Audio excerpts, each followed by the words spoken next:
E hoje o dia foi movimentado no cenário internacional. O parlamento da Coreia do Sul aprovou o impeachment do presidente interino Han Duck-soo, que assumiu o cargo no começo do mês, depois que o antecessor, o presidente Yoon, sofreu impeachment por tentar impor uma lei marcial no país. Enquanto isso, também nesta sexta-feira, o presidente da Alemanha dissolveu o parlamento e convocou eleições antecipadas para 23 de fevereiro. Para entender melhor essa situação no exterior, nós vamos conversar agora com o professor de Relações Internacionais da Universidade Estadual do Rio de Janeiro, professor Paulo Velasco. Boa noite, seja bem-vindo ao Jornal Jovem Pan. Muito boa noite, Nilson. É um prazer sempre conversar com vocês. Professor, vamos começar por essa situação na Coreia do Sul, porque são 2 impeachments em 2 semanas. Explica pra gente por que essa situação tão frágil na governabilidade, na situação da liderança política na Coreia do Sul. Nilson, a Coreia do Sul, na verdade, é um país que, ao longo aí das últimas décadas, né, pelo menos nos últimos 20 anos, ele tem passado por momentos de incerteza e turbulência política, né? Então, a figura do impeachment não é uma figura tão rara assim na política sul-coreana, pelo menos quando pegamos aí, né, um marco temporal um pouco mais recente. Mas nunca tinha acontecido, né, de em um espaço de menos de 2 semanas, né, 2 líderes do país, né, sofrerem de fato impeachment, né, o presidente eleito há exatamente 13 dias, né, e agora aquele que era primeiro-ministro, né, o Han Duck-soo, e assumiu, né, o governo com o impeachment do seu antecessor, né? Isso mostra um cenário político muito fraturado, né? O parlamento sul-coreano é um parlamento que tem, né, de fato, uma oposição muito forte. O Partido Democrático, né, vem fazendo oposição, né, ao partido da situação, ao partido do governo, né, de maneira muito ostensiva, muito dura.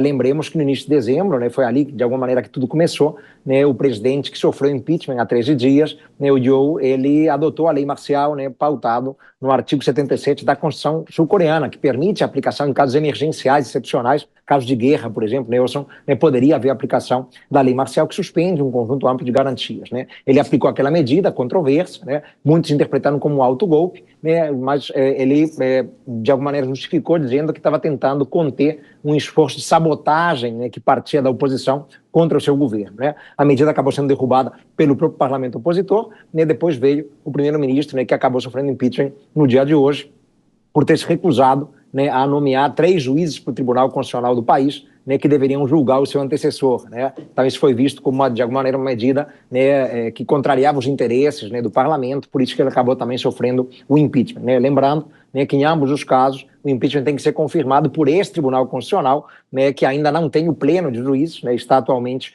com 6 juízes, né, de um total de 9, né, que deveria ser o ideal, né, para poder levar a cabo um julgamento político, né, dessa envergadura, né, contra 2 líderes do país. Mas é um cenário de incerteza política, de fratura, né, mas nada tão incomum, Nelson, quando pegamos aí um pouco da história política recente da Coreia do Sul.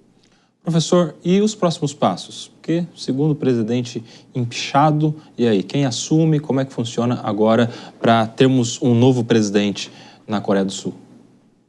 Quem assume é o ministro das Finanças, né? Ele já assumiu, né, o controle do país, mas nada garante que ele terá vida fácil, de fato, né, nas próximas semanas, né? Lembrando, né, que o presidente, né, eleito, que sofreu há 13 dias do impeachment, ele precisará ter essa decisão confirmada justamente pelo Tribunal Constitucional. Há um prazo de 6 meses que a lei sul-coreana dá para isso, né? Então, nesse período, né, o país fica um pouco em compasso de espera, né, sendo governado, né, por um líder interino, que deveria ser, né, o primeiro-ministro, né, que hoje sofreu impeachment, né, e agora quem vai governar, pelo menos até segunda ordem, a Coreia do Sul, é o ministro das Finanças, né?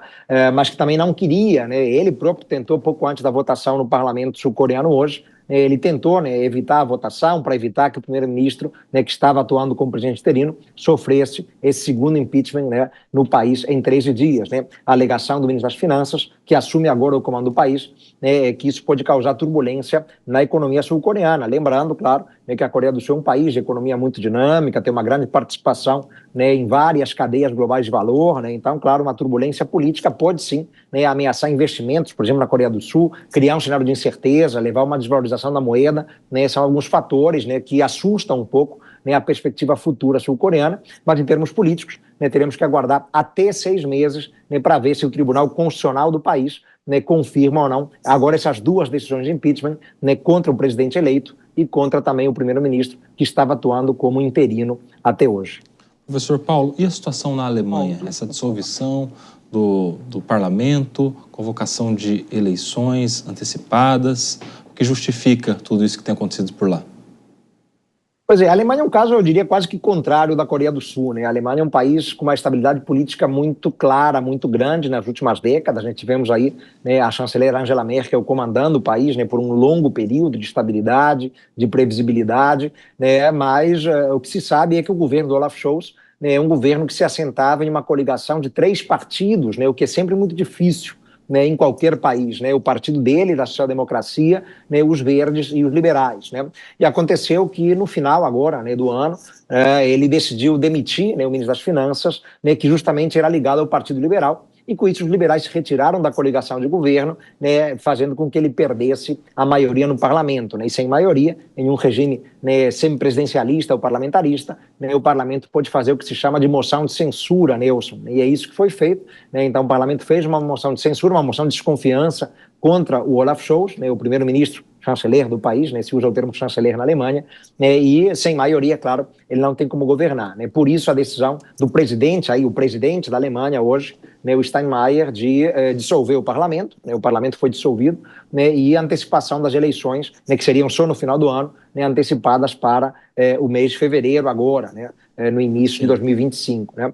E o que se sabe, certamente, né, é que o partido, né, do atual primeiro-ministro, né, chanceler Olaf Scholz, dificilmente, né, vai conseguir uma votação expressiva para manter o poder. Né? A tendência grande é que tenhamos aí a possibilidade de um futuro primeiro-ministro do partido opositor principal, que era justamente o partido Angela Merkel, né, o partido da democracia cristã na Alemanha. Professor, eu vou chamar o Cristiano Vilela, nosso comentarista, para essa nossa conversa. Ele vai te fazer a próxima pergunta. Professor, boa noite. Sempre bom recebê-lo mais uma vez aqui na Jovem Pan.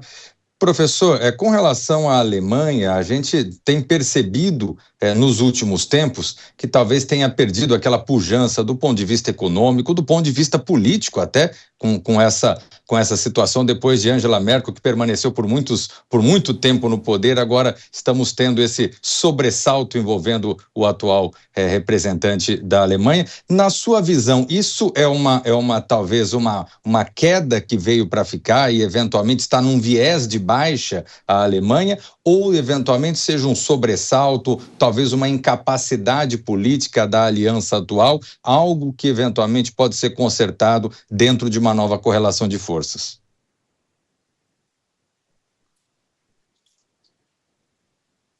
A gente está com dificuldade no áudio, nós não estamos ouvindo o professor Paulo. Tenta de novo, professor Paulo. Consegue me ouvir? Agora sim. Agora sim. A Alemanha, de fato, Cristiano, tem toda a razão, né, ela tem vivido um período de incerteza econômica nos últimos tempos. Né? Isso, claro, acaba também causando alguma turbulência, né, do ponto de vista social e, consequentemente, também do ponto de vista político. Né? Já no fim da era Angela Merkel, a gente tem que lembrar, né, a própria primeira-ministra, a chanceler, tinha algumas dificuldades em termos políticos, né, enfrentava muitas oposições, muitas críticas, né, sobretudo pela sua postura muito generosa no acolhimento de imigrantes na Alemanha, né, levando, né, muitos cidadãos, né, a se posicionarem contra e alguns partidos também a se posicionarem contra, né, essas medidas do governo Merkel ainda, né, lá para trás. Né? O que sabemos também na Alemanha, e se vê em outros países da Europa, Cristiano, é que tem havido, né, o avanço de outras legendas partidárias. Né? Não temos mais, né, basicamente 2 grandes partidos, né, ao centro, né, a social-democracia e a democracia cristã. Né? Já temos uma extrema-direita muito forte, né, que é a AfD, né, o Partido Alternativa para a Alemanha. Agora surge uma extrema-esquerda, né, também na Alemanha.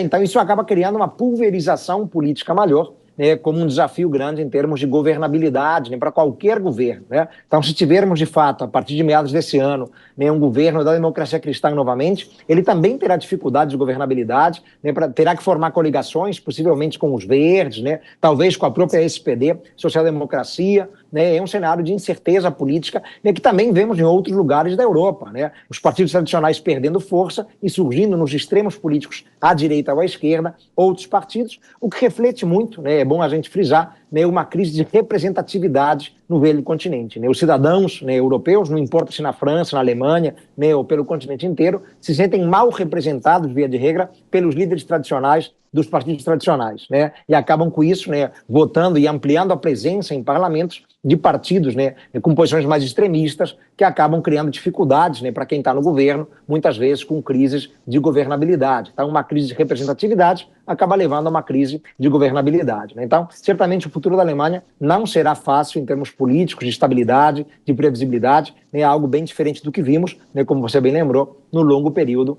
da chanceler Angela Merkel. Muito bem, conversamos com o professor Paulo Velasco, que é professor de Relações Internacionais da UERJ, do Rio de Janeiro. Muito obrigado, professor Paulo, sempre um prazer te receber aqui na Jovem Pan. Obrigado, Nilson, Cristiano, bom fim de semana para vocês.